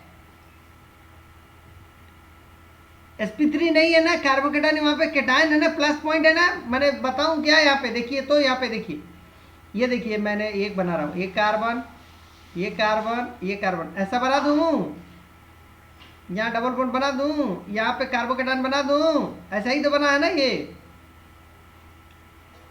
ओके, इस कार्बन के पास में आउटर मोस्ट ऑर्बिट में नंबर ऑफ इलेक्ट्रॉन कितने होते हैं,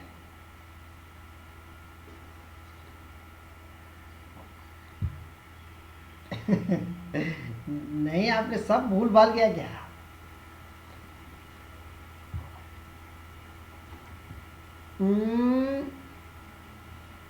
नहीं नहीं नहीं नहीं नहीं, मैंने पूछा जो कार्बन के आउटर मोस्ट ऑर्बिट में नंबर ऑफ इलेक्ट्रॉन कितने होते हैं ये बताइए। 4, तो 4 है। और ये बताइए यहाँ पे कुछ हाइड्रोजन जुड़ा हुआ है क्या, यहाँ पे हाइड्रोजन है नहीं है, एक होगा। सेम यहाँ पे भी एक होगा, यहाँ पे है नहीं है, है। अब देखिए ये कार्बन कितने बॉन्ड बनाया टोटल, ये वाला कार्बन टोटल बॉन्ड कितना बनाया है, 3 बॉन्ड बनाया है।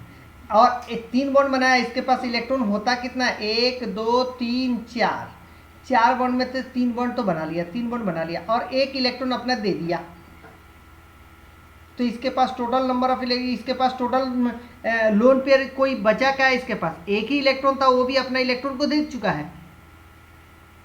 तो इसके पास कितने बॉन्ड हुए, 1 2 3, तो ये sp2 ही तो होगा ना, क्योंकि 3 ही बॉन्ड बना ना। अरे steric number that is equal to sigma plus lone pair is equal to 0, तो 3 + 0 दैट इज इक्वल टू 3, और 3 होता है यानी कि sp2, क्योंकि ये एक s है, एक है और 2 p है, and that is equal to 3। ये 3 को स्टेरिक नंबर से निकालते हैं। समझ पाए क्या, ओके। तो ये बताइए sp2 है, sp3 तो नहीं है, 2 कंडीशन फुलफिल हुआ। तीसरा कंडीशन क्या होता है, 4n+2,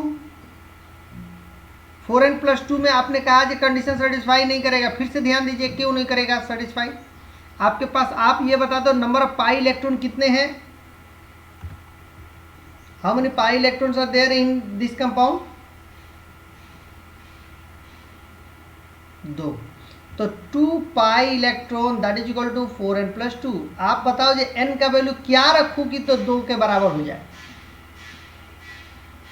0, तो हो गया ना, कंडीशन सेटिस्फाई हुआ नहीं हुआ, क्योंकि ये यहाँ पे देख लीजिए ना, यहाँ पे लिखा हूं ना n इक्वल टू 0 भी हो सकता है, यहाँ पे 0 भी पुट कर सकते हैं, यस और नो, ओके।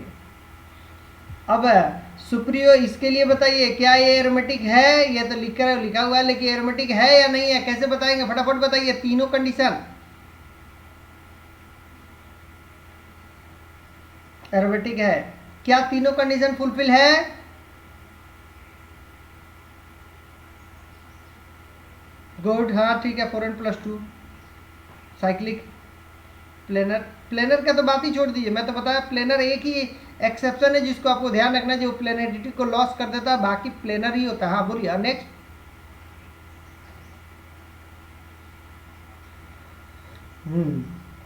तो हो गया ना, दैट्स ऑल। क्या ये प्रांजीत, ये वाला कंडीशन तो आप देख सकते हैं, ये वाला कंडीशन बोलिए, ये वाला भी सेम है। अच्छा एक चीज़ है यहाँ पे कंफ्यूज है, ये बोलो ये प्रांजीत, ये बताइए क्या ये एरोमेटिसिटी, यहाँ तो लिख दिया हूँ लेकिन कैसे हो रहा है ये बताइए फटाफट।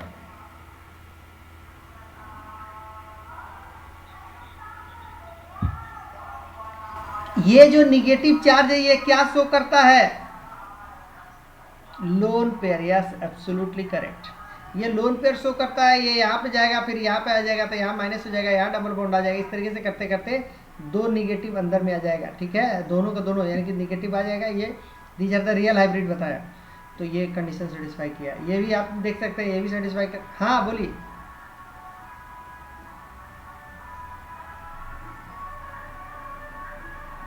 नहीं, एक निगेटिव चार्ज पे 2 पाई इलेक्ट्रॉन, क्योंकि ये लोन पेयर की तरह एक्ट करता है, ये पाई में कन्वर्ट हो रहा है, तो ये पाई जब बनेगा, ये पाई बनेगा तो इसमें तो 2 इलेक्ट्रॉन कंसीडर करते हैं ना हमेशा।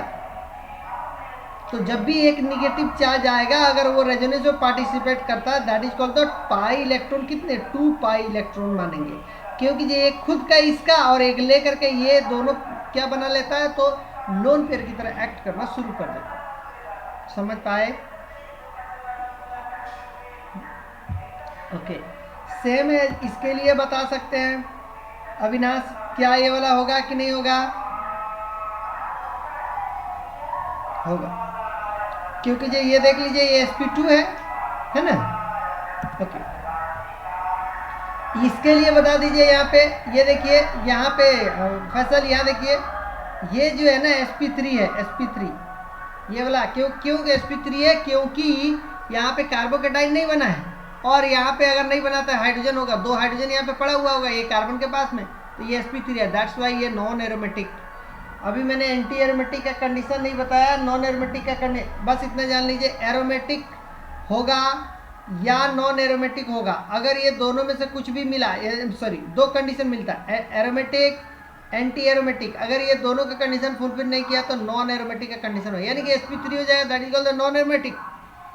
एंटी एरोमेटिक, एरोमेटिक और एंटी एरोमेटिक का दोनों का सेम होता है, लेकिन उसमें 4n रूल को फॉलो करता है, वो आगे मैं बताऊंगा, बट इतना ध्यान रखिए sp3 है, that is the non aromatic. इसके लिए बताइए सृजन, क्वेश्चन नंबर 7 के बारे में बताइए, क्या सही है, एरोमेटिक होगा या नहीं होगा? सृजन, और कैसे होगा? जो लेफ्ट कर गया उसका मोबाइल लगता है ये हो गया क्या? अविनाश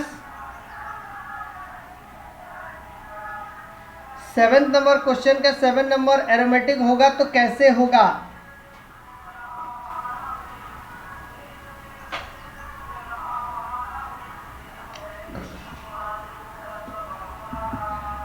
मैंने बोला 7 नंबर का एरोमेटिक होगा तो कैसे होगा?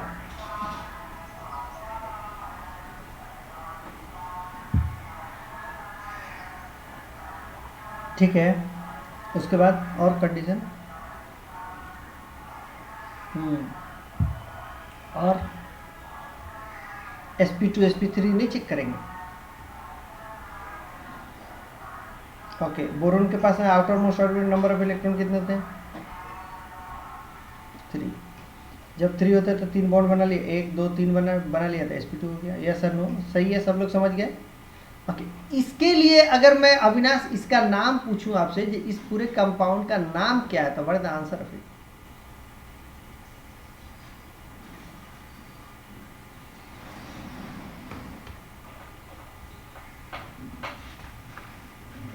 साइक्लो नहीं, फिर से बोलिए एक बार और ट्राई करो।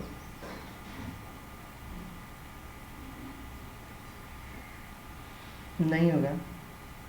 ऑक्टिनाइल, आपने ये नहीं बताया, YL तब हम ऑक्टिनाइल तब लगा देते जब ये एक ही हमारे पास होता डबल बॉन्ड, हमारे पास तो अभी डबल बॉन्ड 3 है ना, अपने ऑक्टिनाइल कहते थे तो एक था तब करते थे। प्रांजीत,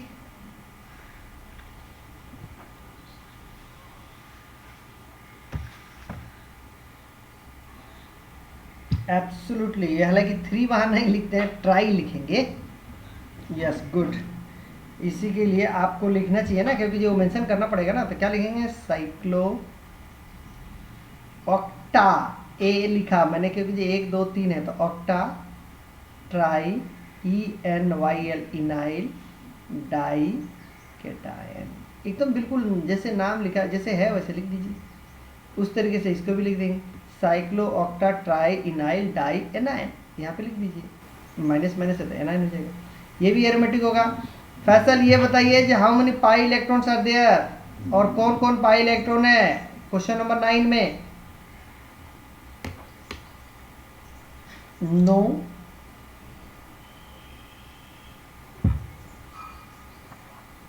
फैसल ये बताया था ना मैं, जो निगेटिव होता है ना, ये देखिए निगेटिव होता है ना, ये निगेटिव तो पार्टिसिपेट करता है पाई बॉन्ड में, तो इसको भी तो पाई इलेक्ट्रॉन बोलते हैं।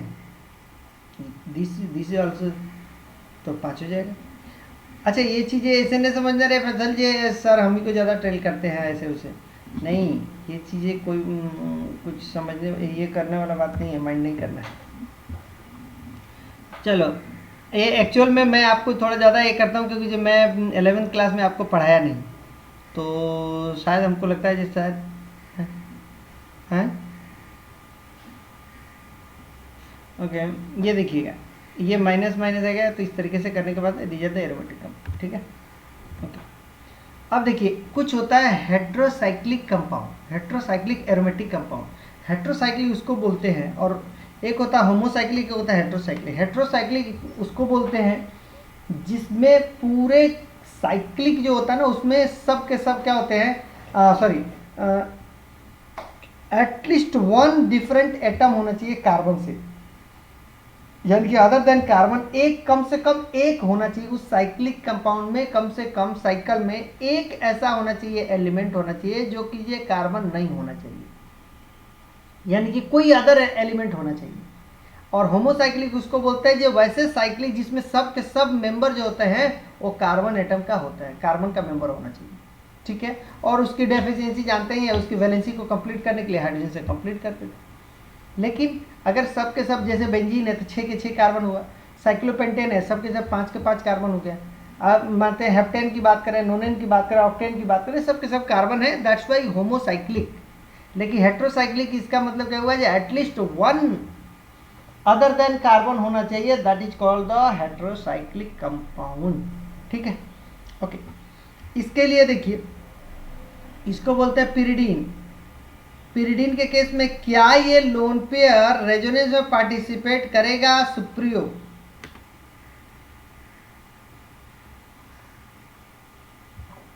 सुप्रियो क्यों नहीं करेगा?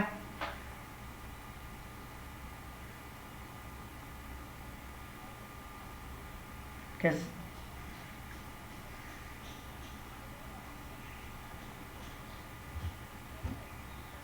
ओके, इन्होंने कहा जो double bond single bond lone pair, आपने ऐसे ही जोड़ा ना। ओके, अब बताइए क्या सृजन सृजन सृजन आया नहीं आया? सृजन सृजन ओके, ये प्रांजीत क्या ये रेजोनेंस में पार्टिसिपेट करेगा?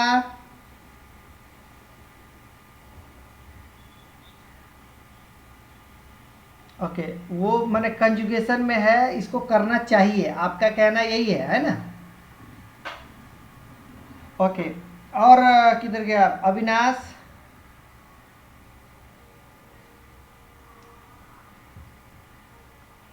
अविनाश करना चाहिए। हमने रेजोनेंस का एक बात बताया था जी। जी बोलिए अविनाश। ओके, करना चाहिए ना। अब देखिए आपको एक चीज मैं बताया था, खैर इसके बारे में आपको ध्यान रखना पड़ेगा। मैंने बताया था जो डबल बॉन्ड, सिंगल बॉन्ड और अगर फुल्ली फिल्ड है सपोज तो पैरेलल पी ऑर्बिटल होना चाहिए, ऐसा मैंने बताया था। पैरेलल पी ऑर्बिटल होना चाहिए, ठीक है। तो उसके वजह से भी हमारे पास क्या हो जाता है, यानी कि ये वाला रेजोनेंस में पार्टिसिपेट करता है। देखिए उसी को मैंने ओपन करके लिखा, ठीक है, ओके। लेकिन इस केस में क्या होता है, ये जो बेंजीन तरह से होता है, दीज आर द बेंजीन तो नहीं है, लेकिन ये हेट्रोसाइक्लिक जो होता है ये लोन पेयर होता है, ये हाइब्रिडाइज्ड ऑर्बिटल में पड़ा हो जाता है, अनहाइब्रिडाइज्ड में नहीं होता है। ऐसे इसका शेप ऐसे होता है, ऐसे, दीज आर द हाइब्रिडाइज्ड। ये हाइब्रिडाइज्ड ऑर्बिटल में होके, और जो ये हेक्सागोन की तरह जो बनता है ना, अगर ये प्लेन में लाई कर रहा है, ये वाला जो है, ये वाला जो हेक्सागोन की बात कर रहे हैं, ये प्लेन में लाई कर रहा था, ये आउट ऑफ द प्लेन चला जाता है, ऐसे ये आउट ऑफ द प्लेन चला जाता है और इसका हिस्सा नहीं रहता। और कभी भी कोई भी हाइब्रिडाइज्ड ऑर्बिटल होगा वो नेवर भी पार्टिसिपेट इन द रेजोनेंस, कभी रेजोनेंस में पार्टिसिपेट नहीं करेगा। रेजोनेंस में पार्टिसिपेट होने के लिए उसको पैरेलल पी ऑर्बिटल, यानी कि वो ऑर्बिटल जिसकी हाइब्रिडाइजेशन नहीं होना चाहिए, जिसका लोब जो है दोनों लोब इक्वल होना चाहिए, वही पहचान है। तो इसमें हम कैसे समझेंगे, तो पिरिडीन को कहते हैं, क्योंकि जैसे इस केस में अगर पिरिडीन पार्टिसिपेट करता है रेजोनेंस में, तो इसकी प्लेनरिटी कहिए या इसकी एरोमेटिसिटी लॉस हो जाती है। जैसे कि अगर आप बात करें, जब इसकी एरोमेटिसिटी लॉस कैसे होगी, देखो ये लोन पेयर यहाँ जाएगा और ये यहाँ पे आ जाएगा, यहाँ पे क्या आ जाएगा, माइनस। अब आप बता दो यहाँ पे जो total number of pi electron कितने हैं इसके अंदर में, how many pi electrons are there. अपने का यहाँ से ये गए, यहाँ पे चला जाएगा, उसके बाद से ये उठ करके यहाँ पे आ जाएगा, नेगेटिव चार्ज आ जाएगा। तो इसमें total number of pi electron कितनी है, 8 है। यस गुड, 8 है। क्यों, क्योंकि जी यहाँ पे ये जब जाएगा तो ये प्लस आ जाएगा, यहाँ माइनस आ जाएगा, प्लस माइनस तो हो ही गया, और यहाँ पे पाई इलेक्ट्रॉन हो गया, और यहाँ पे लोन पेयर हो गया, तो ये टोटल 8 हो गया। अब देखिए 4n + 2 = 8 पाई इलेक्ट्रॉन। अब आप क्या करेंगे, क्या ये सेटिस्फाई कर रहा है, नहीं कर रहा है। यहाँ पे 1 0 रखिएगा तो 2 हो जाएगा, 1 रखिएगा तो 6 हो जाएगा, 2 रखिएगा तो 10 हो जाएगा। ये सेटिस्फाई नहीं किया। ये किसको सेटिस्फाई करने जा रहा है, 4n को, रूल को, 8 pi electron that is equal to, यहाँ पर 2 कर दीजिएगा तो ये क्या हो जाएगा, ये सेटिस्फाई कर रहा है। इसका मतलब ये दीजिए तांडव एंटी एरोमेटिक, ये एंटी एरोमेटिक होने ही नहीं चाहेगा। Anti aromatic is highly unstable, that's why वो कभी भी लोन पेयर अपना हाइब्रिड रेजोनेंस में पार्टिसिपेट नहीं कराता है, और वो हाइब्रिडाइज्ड ऑर्बिटल में होता, अनहाइब्रिडाइज्ड ऑर्बिटल में होता तो वो मजबूरन वो पार्टिसिपेट कर जाता। इसीलिए ये मोलेक्यूल पिरिडीन के केस में वो हाइब्रिडाइज्ड ऑर्बिटल में बनाता है और उसको बाहर फेंकता है, आउट ऑफ द प्लेन रखता है, ठीक है। समझ में आया क्या, समझ में आया क्या, ओके। ये देखिए पायरोल के केस में आप बता दो, अब ये फैसल आप बता दीजिए, पायरोल के केस में क्या ये लोन पेयर पार्टिसिपेट करेगा या नहीं करेगा।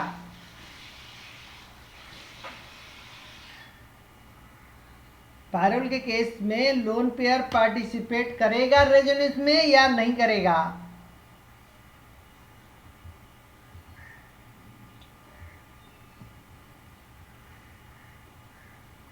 करना चाहिए, एब्सोल्युटली करेगा। कैसे, क्योंकि ये देखिए ये लोन पेयर है, ये लोन पेयर यहाँ जाएगा, ये यहाँ से उठ के यहाँ आ जाएगा, तो टोटल नंबर ऑफ इसमें पाई इलेक्ट्रॉन कितने हुए फैसल, टोटल पाई इलेक्ट्रॉन इस कंपाउंड में 6। तो आपने क्या कहा, 6 है तो 4n + 2 = 6 पाई इलेक्ट्रॉन। अब क्या करें, यहाँ पे अगर 4 × 1 + 2 कर दें तो ये सेटिस्फाई कर गया, इसका मतलब यानी कि n का वैल्यू 1 कर दें तो हो जाएगा। इसका मतलब these are the aromatic compound, yes sir no. इस केस में क्या, हाँ बोलिए बोलिए।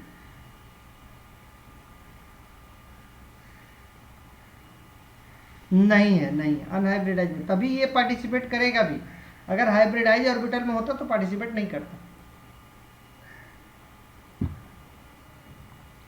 प्रांजित फ्यूरान का केस में क्या होगा, फ्यूरान के केस में लोन पेयर पार्टिसिपेट करेगा या नहीं करेगा?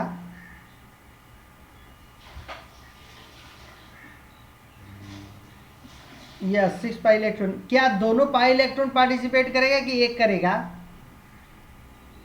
एक करेगा। तो इसीलिए कहते हैं क्या, जो एक जो पाई इलेक्ट्रॉन होगा दीज आर द अनहाइब्रिडाइज्ड में होता है, और एक पाई इलेक्ट्रॉन जो होता है दीज आर इनहाइब्रिडाइज्ड में होता है, ताकि ये पार्टिसिपेट नहीं करके आउट ऑफ द प्लेन चला जाएगा, और ये प्लेन के पैरेलल में होता है और ये पार्टिसिपेट करना शुरू कर देता है। ठीक है, तो ये फ्यूरान के केस में सेम एज थायोफिन के केस में भी होता है, ये पैरेलल पी ऑर्बिटल में होता है, ये आउट ऑफ द प्लेन चला जाता है, यानी कि एक हाइब्रिडाइज में होता है, एक अनहाइब्रिडाइज में होता है। यस और नो? ठीक है। अब एक छोटा सा चीज देखिए, NMR. NMR definition of the aromaticity.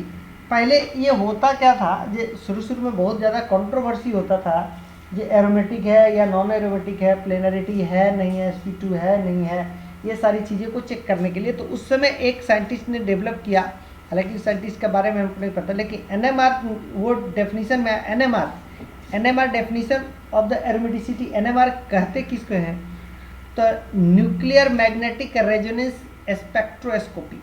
ठीक है, यानी कि ये न्यूक्लियर मैग्नेटिक रेजोनेंस स्पेक्ट्रोस्कोपी एक नाम दिया गया। उसमें होता क्या है, देखिए कोई भी मैग्नेटिक फील्ड होगा, ठीक है, उसमें बेंजीन रख दीजिए ले जा करके, या फिर कह सकते हैं जो बेंजीन है वहाँ से पास से मैग्नेटिक फील्ड को उसको पास ऑन कराएंगे, यानी कि एक्सटर्नल मैग्नेटिक फील्ड से जब पास कराएंगे तो हम जानते हैं क्या कि यहाँ पे जो बेंजीन होता है, मैं आपको दिखा देता हूँ, ये जो बेंजीन है, ये जो बेंजीन है, इस तरीके से बेंजीन है, ये बेंजीन है, तो कभी ये वाला यहाँ आ रहा है, कभी ये वाला यहाँ आ रहा है, यानी कि ये क्या पाई इलेक्ट्रॉन मूव करते जा रहा है, और ओवरऑल फाइनली ऐसे भी हो रहा है, यानी कि पाई इलेक्ट्रॉन। तभी तो हम लोगों ने ऐसा लिखते हैं।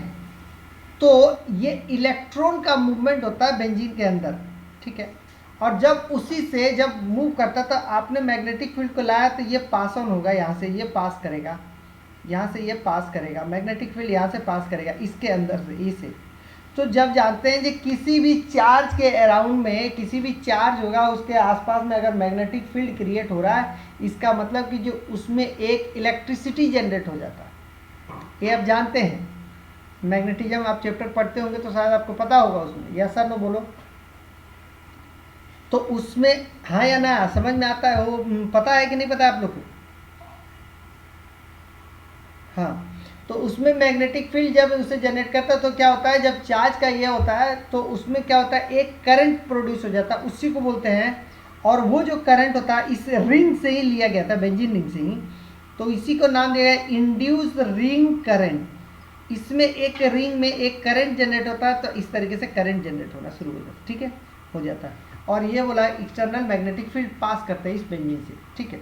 तो ये कहा गया जो कोई भी कंपाउंड होगा, जो एरोमेटिक कंपाउंड होगा, उसको क्या करेंगे, जब हम मैग्नेटिक फील्ड में ले जाकर रखेंगे, अगर उसमें करंट जनरेट हो गया, इंड्यूस्ड करंट हो गया, तो हम कहते हैं क्या कि these are the aromatic compound, that's all. उसमें और कुछ भी चेक करने की जरूरत नहीं पड़ती है, वो है कि नहीं। अगर वो एरोमेटिक हुआ, एनएमआर हुआ, तो वो तीनों के तीनों कंडीशन सेटिस्फाई करेगा, प्लेनरिटी को मेंटेन भी करेगा, sp और sp2 भी रहेगा, as well as 4n+2 rule को भी फॉलो करेगा, ठीक है।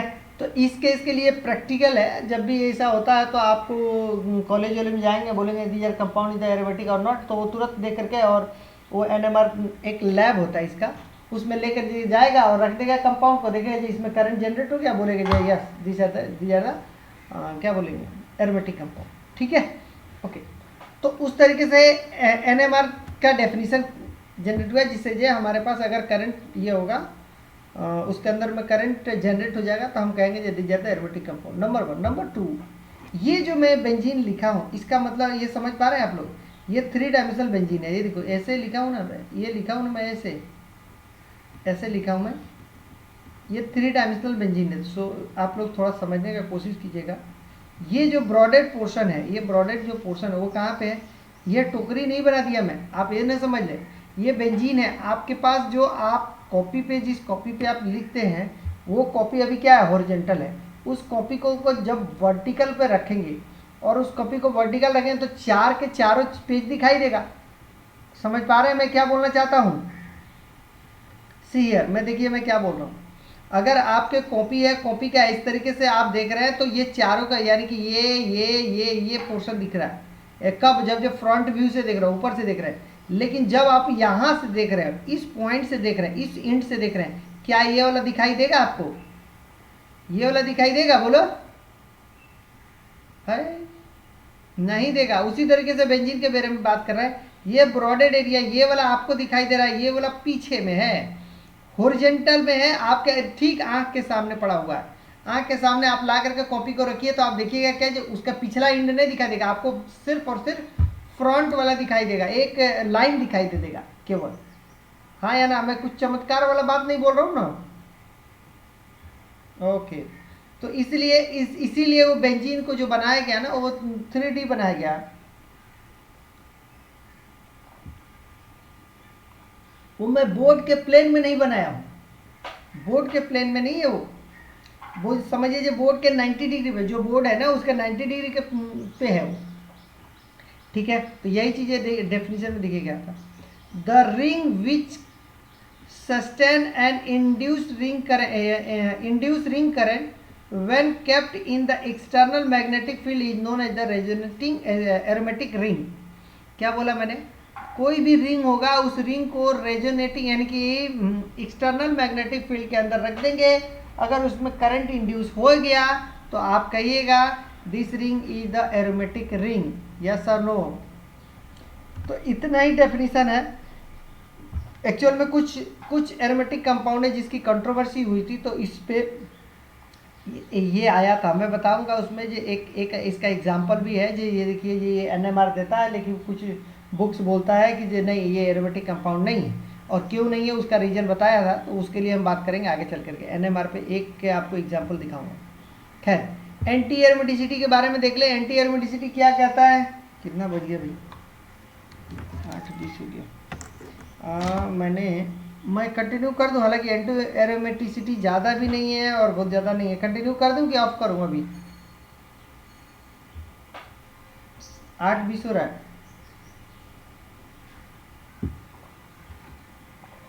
ओके, ये देखिए एंटी एरोमेटिसिटी के केस में क्या होता है।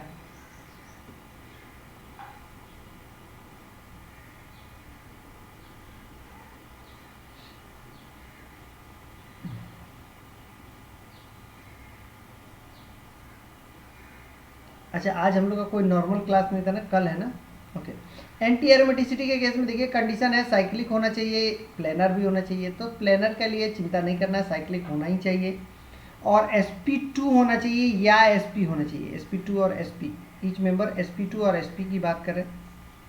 और यहाँ पे देखिए ये 4n+2 नहीं होकर के 4n रूल को फॉलो करना चाहिए। और n का वैल्यू नॉट इक्वल टू 0, क्योंकि अगर 0 कर देता pi electron is equal to 0 हो जाएगा, वो सही नहीं है। क्योंकि तब आप बोलेंगे जी क्या हो जाए, these are the anti aromatic. No, अगर इस तरीके से है तो इसमें पाई इलेक्ट्रॉन 0 है, पाई इलेक्ट्रॉन 0 है, इसका मतलब क्या? These are the anti aromatic. No, these are the non aromatic. तो खैर इसके लिए बात करेंगे, यानी कि n का वैल्यू यहाँ 0 नहीं है। यहाँ पे पहले वाला में क्या होता है, n इक्वल टू 0 था, 1 था, इस तरीके से बढ़ता था। लेकिन यहाँ पे 1 से लेकर के, अब देखिए एंटी एरोमेटिक कंपाउंड आर, इसके लिए मैं एक और चीज़ बता दूँ इससे पहले। एंटी एरोमेटिक कंपाउंड एक ऐसा कंपाउंड है जो रेजोनेंस के वजह से, या यूँ कहें delocalization of the pi electron के वजह से इसकी डीस्टेबलाइज्ड हो जाता है। यानी कि रेजोनेंस होने के वजह से इसकी स्टेबिलिटी घट जाती है, उसको बोलते हैं that is the anti aromatic. हम जानते हैं कि रेजोनेंस होता है तो स्टेबिलिटी बढ़ती है, लेकिन ऐसा भी कंडीशन होता है जो रेजोनेंस होने के बावजूद भी वो उसकी एरोमेटिसिटी को, यानी कि जो उसकी स्टेबिलिटी घट जाएगी, और उसकी स्टेबिलिटी घट जाएगी, उस कंपाउंड को बोलते हैं एंटी एरोमेटिसिटी। लेकिन हमको हमेशा वो चीज़ें देखेंगे रेजोनेंस करके क्या? नहीं, हम दो चीज़ें चेक करेंगे, sp2 और sp है कि नहीं है, साइक्लिक है कि नहीं है, 4n रूल को फॉलो कर रहा कि नहीं। अगर 4n रूल को फॉलो करता, दैट्स ऑल, इसके अलावा और कुछ जानने की चीज नहीं है। तो यही लिखा है एंटी एरोमेटिक कंपाउंड आर डीस्टेबलाइज्ड, यानी कि स्टेबिलिटी को घटा दे रहा है, स्टेबलाइज, और यहाँ लिखा डीस्टेबलाइज यानी कि स्टेबिलिटी को घटा दिया। Destabilize due to the delocalization. Delocalization का मतलब क्या हुआ, पाई इलेक्ट्रॉन का मूवमेंट, जो कि जो हम लोग ऐसे जैसे बात करते थे इस तरीके से बात करते थे, कभी ये यहाँ चला गया कभी ये यहाँ चला गया, तो इस तरीके से मूवमेंट जो होता है that is the delocalization of the pi electron. ठीक है, अब इसके लिए एग्जांपल है, चलिए यहाँ तक देख लेते हैं, उसके बाद से हम देखेंगे आगे चल के पॉलीसाइक्लिक के बारे में। यहाँ तक देख लेते हैं। सी है, ये देखिए ये लिखा हुआ साइक्लोब्यूटाडाइईन, 4 इलेक्ट्रॉन है, 4 pi electron, 1 pi electron, 1 pi electron, यानी कि दोनों को मिलाकर के 4 पाई इलेक्ट्रॉन एंटी एरोमेटिसिटी, क्योंकि जो 4n को रूल को फॉलो करे, यानी कि 4 × 1 दैट इज इक्वल टू 4, यानी कि एंटी एरोमेटिसिटी को फॉलो कर रहा है। अब इस केस में क्या कहेंगे जो आप जो सर ये एरोमेटिक कंपाउंड क्या होता है, क्योंकि ये double bond single bond double bond single bond double bond single bond बिल्कुल एकदम कंजुगेशन में, double bond single bond double bond conjugation में एरोमेटिक, यानी कि ये इसमें रेजोनेंस होगा। लेकिन ये 4n+2 को नहीं फॉलो कर रहा, 4n को फॉलो कर रहा है, जिसके वजह से इसको कहता है these are the anti aromatic. और जैसे ही 4n रूल को फॉलो करता है, एंटी एरोमेटिक जैसे ही शो करता है these are the anti aromatic, तो वो तो तांडव हो जाएगा, these are the highly unstable. तो ये क्या करता है, ये मॉलिक्यूल अपने आप से क्या करता है, disproportionate bond length, disproportionate bond length. आपने सीखा है डिस्प्रोपोर्शनेशन रिएक्शन, आपने सुना था, हम लोगों ने बात किया, यानी कि A+ और A-, यानी कि अगर A 0 में है तो A+ में और माइनस में, यानी कि इसी का ऑक्सीडेशन होना और इसी का रिडक्शन होना, that is called the disproportionation reaction, हम पढ़े थे। उसी तरीके से ये कार्बन और कार्बन के बीच का जो बॉन्ड लेंथ है, ये बॉन्ड लेंथ इसी का है, लेकिन ये अपना ही बॉन्ड लेंथ को बढ़ा देता है और घटा देता है, कुछ ऐसा काम करता है। ये देखिए ये चारों के चारों कार्बन रेजोनेंस है, चारों का bond length should be equal, लेकिन एक का लेंथ बढ़ जाता है एक का लेंथ घट जाता है, दैट्स व्हाई इसको बोलता है डिस्प्रोपोर्शनेशन। तो टू अवॉइड एंटी एरोमेटिसिटी, यानी कि एंटी एरोमेटिक को डिस्प्रोपोर्शनेट बॉन्ड लेंथ, यानी कि एक बॉन्ड लेंथ को बढ़ा देता है और एक बॉन्ड लेंथ को ये घटा देता है, ये वाला बॉन्ड लेंथ को घट गया, ये बॉन्ड लेंथ को बढ़ गया। क्या राइट नाउ रेजोनेंस कर पाएगा, नहीं, क्योंकि जो इसको बॉन्ड लेंथ होना चाहिए था उससे भी बड़ा बॉन्ड लेंथ कर देता है, ये कंपाउंड अपने आप करता है।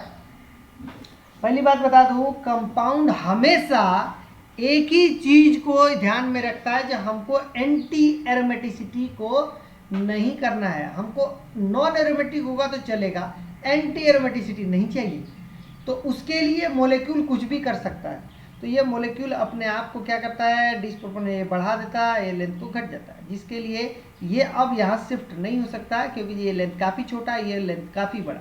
तो ये बोलता है बॉन्ड लेंथ ए और बी के बीच में नॉट इक्वल, यानी कि दोनों यहाँ पे इक्वल होना चाहिए था, लेकिन एंटी एरोमेटिसिटी को लॉस करने के लिए नॉन एरोमेटिक बन जाता है और ए not equal to be.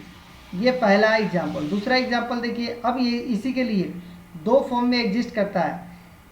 To avoid anti aromatic डाइमेराइजेशन, ये डाइमेराइज कर लेता है। अब डाइमेराइज कैसे करता है, देखो ये डबल बॉन्ड टूटता है, यहाँ इलेक्ट्रॉन एक के लिए, एक इलेक्ट्रॉन इसके पास, एक इलेक्ट्रॉन इसके पास, ये लिख दिया मैं, ये डबल बॉन्ड टूटता है, एक इलेक्ट्रॉन इसके पास, एक इलेक्ट्रॉन, फिर एक डाइमेराइजेशन, मतलब कि दो मॉलिक्यूल सेम ऐसा दो मॉलिक्यूल पास में आता है, और ये अपना भी डबल बॉन्ड तोड़ता है, एक इलेक्ट्रॉन यहाँ पे, और ये दोनों इलेक्ट्रॉन शेयर कर लेता है, यहाँ बॉन्ड बनाता है, ये दोनों इलेक्ट्रॉन शेयर करके बॉन्ड बनाता है, फाइनली ये डाइमेराइजेशन में ही आता है।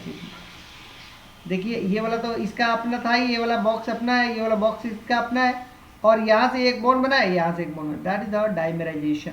यानी कि दो फॉर्म में एग्जिस्ट करता है, नॉन एरोमेटिक होने के लिए या तो इस फॉर्म में होगा या तो इस फॉर्म में होगा। राइट नाउ अभी भी नॉन एरोमेटिक है। अब क्या हुआ, कंजुगेशन ही ब्रेक हो गया, इसका कंजुगेशन पहले था इस केस में, अभी कंजुगेशन ही ब्रेक हो गया, तो डाइमेराइज फॉर्म में होता है या तो इस फॉर्म में।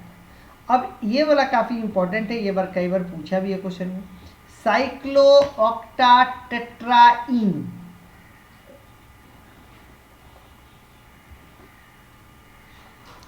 साइक्लोऑक्टाटेट्राईन नाम से पता चलता है 8 इलेक्ट्रॉन है, एंटी एरोमेटिक है, अनस्टेबल। अब ये अवॉइड करने के लिए टब शेप, अपना शेप को चेंज कर लेता है, दैट द टब शेप।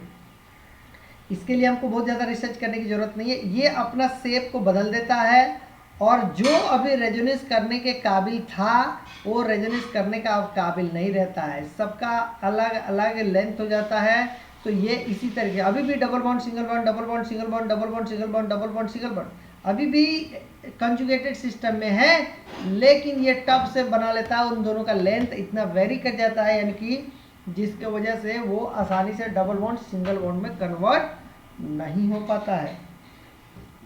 तो इसी को बोलते हैं these are the non planar. जी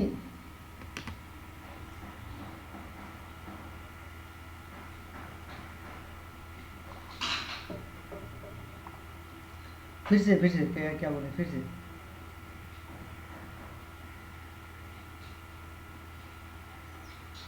हम्म हम्म हम्म कौन सा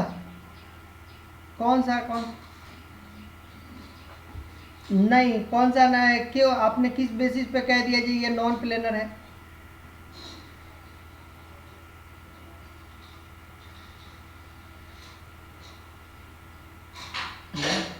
मैंने किसे लिखी है, एक सेकंड, ये sp2 है ना सब, sp2 है, जब सब कुछ sp2 है तो ई प्लेनरिटी को लॉस कैसे करते कभी? अच्छा चलिए इसके बारे में मैं थोड़ा सा एक बार देख के बताता हूँ जी। एक्चुअल इसका रीजन क्या है, यानी कि ये जो टब से बनाता है तो ये अपने शेप 3 डायमेंशन में बना देता है क्या? अगर ऐसा हो सकता है, क्योंकि ये हम भी बुक से ही देख करके थोड़ा सा उसको देखना पड़ेगा। ये नॉन प्लेनर जो लिखा हुआ है शायद हो सकता है जी ये नॉन प्लेनर बन जाता हो, मेरे को एक बार देख के बताना पड़ेगा, ठीक है। तो ये टब से बना देता है इतना पता है, और टब से बनाने के बाद से ये नॉन एरोमेटिक होता है।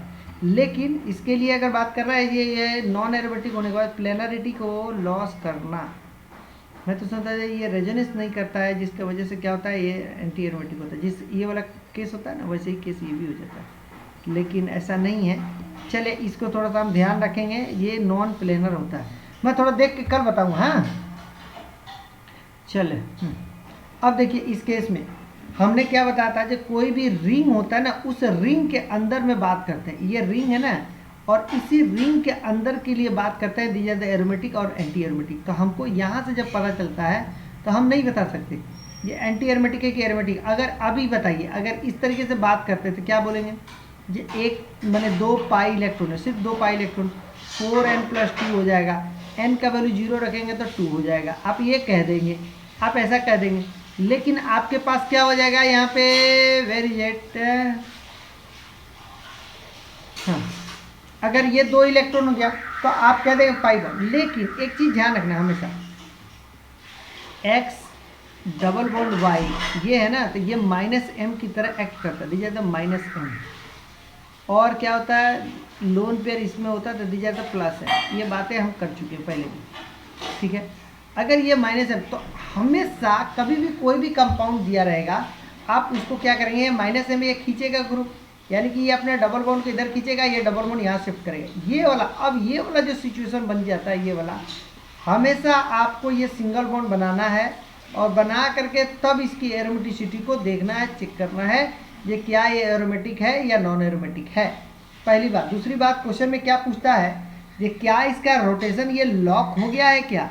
तो अगर आप कहेंगे दीज आर द एरोमेटिक और उसके बाद से कहें क्या ये रोटेशन लॉक हो गया क्या, तो कहेंगे जी यस, जो कि जी ये गलत है, इसकी रोटेशन लॉक नहीं हुआ क्योंकि जी ये ओपन करता है और ये वाला अभी भी राइट नाउ ये भी एरोमेटिक हो गया।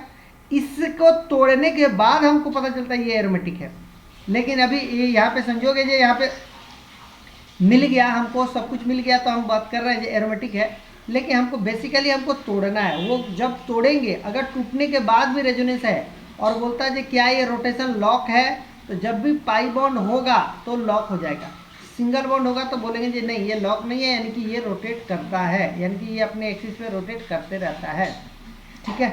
तो हम कभी भी रेजोनेंस के बारे में बात करें तो इसको तोड़े, टूटने लायक होगा और तब इसके बारे में बोले। अगर ये एरोमेटिक होगा तो इसका नाम देंगे these are also aromatic. Same case ये देखिए, वन सेकेंड माइनस एम ये की तरह एक्ट करेगा, ये खींचेगा। ये वाला सिचुएशन जब क्रिएट होगा तो आप कहेंगे जी ये प्लस है। अब देखिए यहाँ पे क्या मिला, प्लस मिला, 1 और 1 2, तो कितना मिला 4n रूल को फॉलो किया, क्यों कीजिए 4 इलेक्ट्रॉन थे, n का वैल्यू 1 रख दीजिए, 4 इलेक्ट्रॉन को फॉलो करिए। लेकिन यहाँ पे अगर बात करते हैं, वन सेकेंड यहाँ पे बात करें तो ये कितना हो जाएगा 2 प्लस 2, यानी कि ये भी sp2 sp2 sp2 sp2। लेकिन हम कभी भी यहाँ से हम बात नहीं करेंगे, हम इसको यहाँ से तोड़ेंगे। तोड़ने के बाद ये इलेक्ट्रॉन को माने ये माइनस एम है प्लस एम है जो भी है इस तरीके से खींचेगा, और उसके बाद से इससे देख करके तब हम बताएंगे दी जाता है एरोमेटिक कंपाउंड। ठीक है, जैसे कि ये वाला बात है, ये वाला सिचुएशन है। इस सिचुएशन में क्या बोलेंगे, वन सेकेंड देखिए sp2 sp2 sp2 sp2 सब के सब sp2 है, तो आप कहें 1 2 3 है तो दैट्स वाई। नो, हम बात कर रहे हैं इसको देख कर नहीं, हम इसको पहले ओपन करेंगे और चेन ये सिंगल बॉन्ड में आ जाएगा, और तब ये कंपाउंड को देख करके अगर ये एरोमेटिक होगा तब इसे डिसाइड करेंगे जी ये भी एरोमेटिक होगा। ठीक है, फिर से बता रहा हूँ मैं, इसको देख करके हम नहीं करेंगे, हम इसके लिए ओपन करेंगे इसको और तब बताएंगे। नहीं तो इसमें पूछता है जो रोटेशन लॉक है कि नहीं है, तो हम बता देते हैं रोटेशन लॉक है, तो ये गलत हो जाता है हमारे। एरोमेटिक तो है लेकिन हम बोलेंगे रोटेशन लॉक है तो इट्स रॉन्ग। हमारे पास रोटेशन ओपन होगा, ये बात ऐसे पता चलेगा, रोटेट करेगा ये बात मुझे ऐसे पता चलेगी। ठीक है, ओके नेक्स्ट। अब बात करेंगे, will continue in the next class polycyclic aromatic compound हम बात करेंगे इन द नेक्स्ट क्लास में। ठीक है, चले, थैंक यू सो मच।